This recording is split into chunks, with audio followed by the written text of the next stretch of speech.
Right. Welcome to the debate. What if I told you that up to 80% of an oncology patient's survival has, well, absolutely nothing to do with the cutting-edge machinery in the hospital?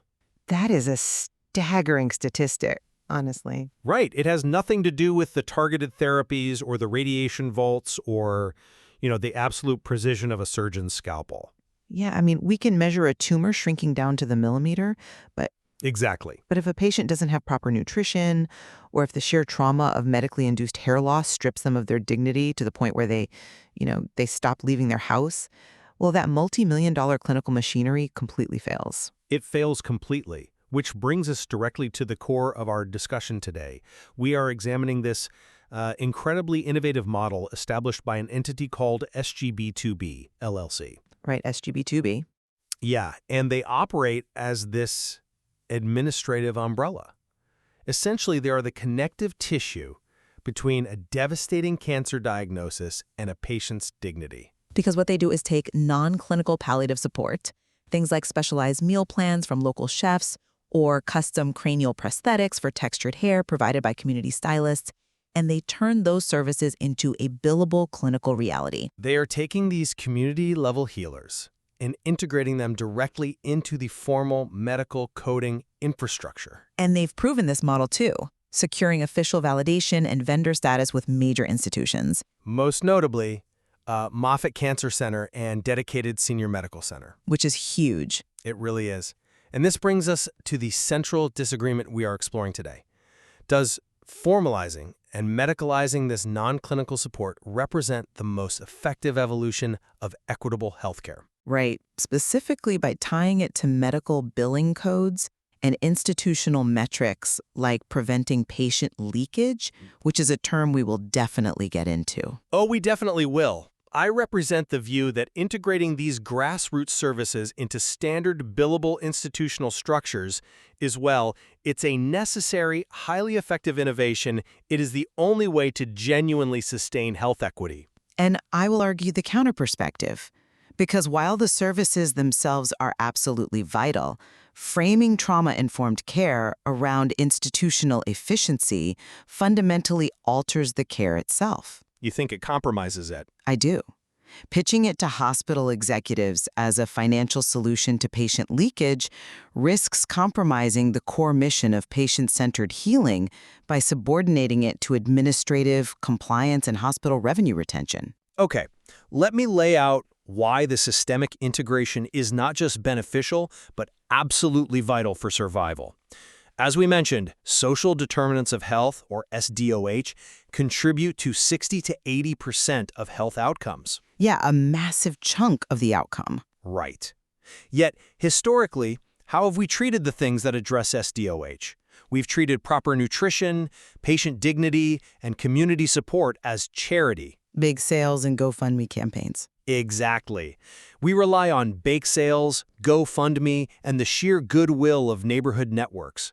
But SGB2B recognizes that addressing the administrative fine print of healthcare is the only way to scale dignity-preserving care. They are operating as an active and approved vendor under Charlotte DeGermain, right?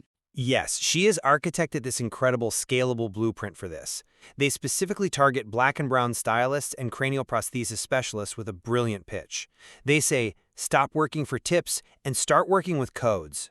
You're talking about code A9282 specifically. That's the one. A9282 is the medical billing code for a cranial prosthetic. By training community stylists to utilize this code, SGB2B guarantees that medically induced alopecia in communities of color is treated as a clinical necessity. Not just a cosmetic afterthought. Right. Getting a cosmetic wig at a beauty supply store is one thing, but receiving a custom cranial prosthetic fitted by a trauma-informed specialist and paid for by the healthcare system is entirely different. Which they proved at Moffitt. Exactly. Securing the very first medical wig prescription at Moffitt Cancer Center proves that integrating trauma-informed care into a billable clinical reality is not just some theoretical concept. It is a sustainable triumph for health equity. I want to be perfectly clear here. I agree completely on the vital importance of addressing social determinants of health. Where I profoundly diverge is on the framework of this institutional alignment. Okay, let's hear it. Let's look at the mechanics of what is actually happening. SGB2B is pitching this directly to hospital administrators, discharge planners, and chief financial officers. Which is where the money is. Sure, but look at the mechanism they are using to sell this. It's the SDOH risk assessment. In the medical billing world, that is code G0136. Right, the screening code. Exactly. It's a 10 to 15-minute standardized screening where a provider asks a patient about their housing, their food security, and their utility access. SGB2B frames this assessment to hospitals explicitly as a tool to solve patient leakage. Because it keeps the patient engaged in their care plan. But look at the cost of that engagement. When you take professional chefs and community stylists and you subsume them into a system designed primarily to ensure the patient stays within a specific hospital's revenue stream, the primary objective shifts. You think it shifts away from healing? It moves subtly but definitively from community healing to administrative compliance. You are fundamentally changing the relationship between the healer and the patient. I have to challenge that. Because I think the integration, the very administrative compliance you're warning against, is exactly what makes the healing possible on a macro level. Well, I come at it from a different way. Let's look closely at the Nutrition as Medicine initiative. SGB2B is recruiting professional chefs to provide stabilized, medically tailored nutrition plans for oncology patients. Which is amazing, life-saving work. In a vacuum, providing beautiful, culturally appropriate, nutritious food to a patient whose body is being ravaged by chemotherapy is profound. It's deeply human. But SGB2B is packaging this as non-clinical palliative case management under codes T1016 and T107. Which allows the chef to actually get paid a living wage for their vital work. Yes, but at what cost to the care itself? You are forcing professional chefs and community healers into rigid medical paradigms. Code T1016 is literally the administrative lever for managed outreach coordination. Right, it tracks the outcomes. But it requires rigorous documentation, specific metrics of engagement, and institutional oversight.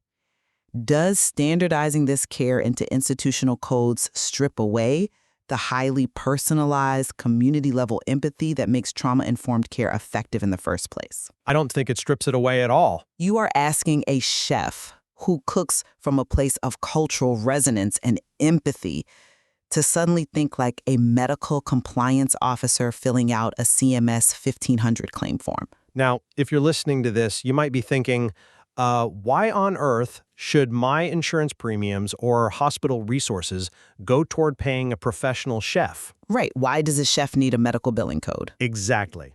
And the answer is stark. A malnourished oncology patient is exponentially more likely to be readmitted to the hospital for sepsis or treatment toxicity. Which is incredibly expensive. That readmission costs the hospital $50,000. Paying a trauma-informed chef a few $100s under code T1016 to deliver medically tailored meals is not just empathetic, it is clinically essential. I don't disagree with the clinical value of the food. I disagree with the bureaucratic cage we are putting the chef inside. I'm not convinced by that line of reasoning because that cage, as you call it, is the infrastructure of the entire healthcare system. Think about it this way. Informal community care, the neighborhood meal trains, the stylist who comes to your house out of the goodness of their heart to help you shave your head. Yeah, the grassroots support. That is like a network of unmapped scenic roads. They are beautiful, they're intimate, but unmapped scenic roads cannot support mass transit. And we have a mass transit crisis in oncology care right now. Millions of marginalized patients need this support. That's a fair analogy. But a highway bypasses the community entirely. A highway is concrete, fast, and completely devoid of the warmth of the neighborhood it paved over. Only if the community doesn't have vehicles to drive on it.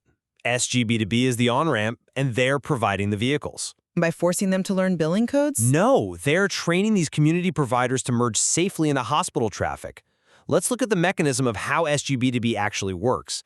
They don't just tell a stylist to go figure out medical billing. Right, they act as the umbrella. Exactly. SGB2B acts as the administrative umbrella. They do the compliance heavy lifting. They handle the institutional alignment so that the provider can actually focus entirely on the patient. But the documentation is still there. Relying on informal, unmapped systems leaves patients completely vulnerable to the administrative fine print that causes them to drop out of care entirely. Formalizing it, putting it on the highway, is what ensures the intervention actually arrives at scale. I am not arguing against the intervention arriving. I'm arguing against what happens to the nature of the intervention when it has to pass through the toll booth of a T1016 code. The toll booth is just a mechanism for payment. But it changes the dynamic. The stylist working with code A9282 is no longer just providing dignity, they are legally providing a medical necessity for oncological alopecia. Which is a good thing. It validates their work. But the language matters, the documentation matters, and the people stepping into these roles, the texture and trauma network, now have to navigate the very administrative burden that SGB2B claims to be solving. SGB2B handles the bulk of that burden, though. Even with SGB2B acting as the umbrella, the provider's ultimate master becomes the medical chart, not the human being sitting in the chair. Which brings us directly to the institutional metrics you're so concerned about. SGB2B goes to discharge nurses and health equity officers and says, "We resolve barriers through trauma-informed care, ensuring the patient stays within your system from diagnosis through palliative support." Yes, they are solving a real problem for the hospital. While delivering care to the patient, it's a win-win. And that is exactly the metric that warrants our deepest skepticism. The value proposition presented to these institutions is solving patient leakage. Let's really think about that term, patient leakage. It's just industry jargon. It inherently commodifies the human being receiving the care. The institution values the wraparound solution primarily because a retained patient is a billed patient. That's a very cynical read. Let's be honest about the mechanics here. The hospital is not funding the SDOH risk assessment under code G0136 because they had a sudden moral awakening about the holistic spiritual needs of the patient. They're funding it because it improves outcomes. They're funding it because if the patient leaks out of the system, the hospital loses hundreds of thousands of dollars in downstream oncology billing. That's an interesting point, though I would frame it differently. I think you are misinterpreting what patient leakage actually means on the ground for a vulnerable person. Let's make this real. Okay, give me an example. Imagine an oncology patient, a Black woman, who is a week out from her second round of aggressive chemotherapy.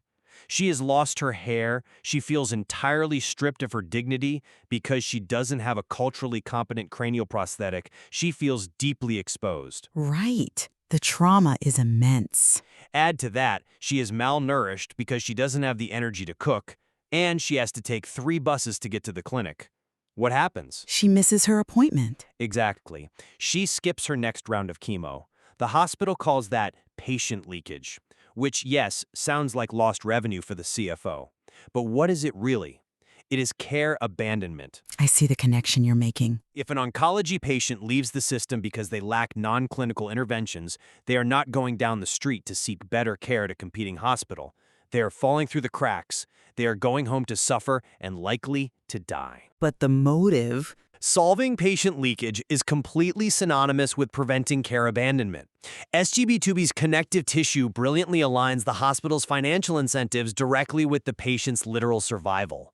Why should we care if the hospital's motive is revenue retention, if the outcome is that a vulnerable patient receives comprehensive, trauma-informed care? We should care deeply, and let me tell you why.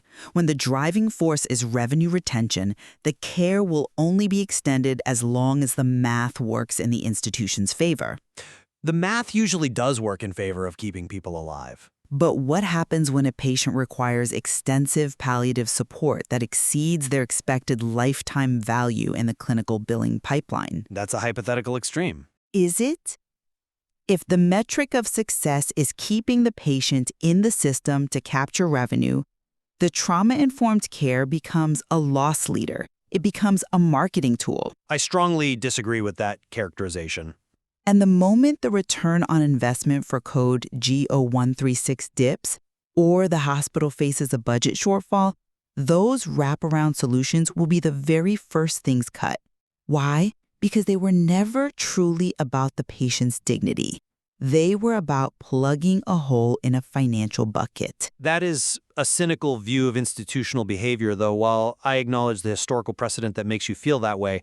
But you have to look at how SGB2B is building this into the literal foundation of the system. By creating precedent at places like Moffitt? Yes, by proving the concept at Moffitt Cancer Center, by securing that landmark first medical wig prescription, they are establishing a structural precedent. They are proving that this care improves patient outcomes so drastically that it becomes clinical malpractice to extract these services once they are embedded. If we accept that hospitals are keeping these patients in their systems for revenue, we have to ask, where does this care actually physically happen? And that leads us to the real estate aspect of SGB2's model, which I find even more concerning. You mean the Legacy Space Initiative? Yes. Look at their Legacy Space Initiative. SGB2B is actively targeting property owners and corporate real estate donors to secure dedicated physical spaces to facilitate these trauma-informed interventions and SDOH assessments. Right. They are building physical hubs for this critical work in the community. That's a compelling argument, but have you considered how they are pitching it to the landlords and developers?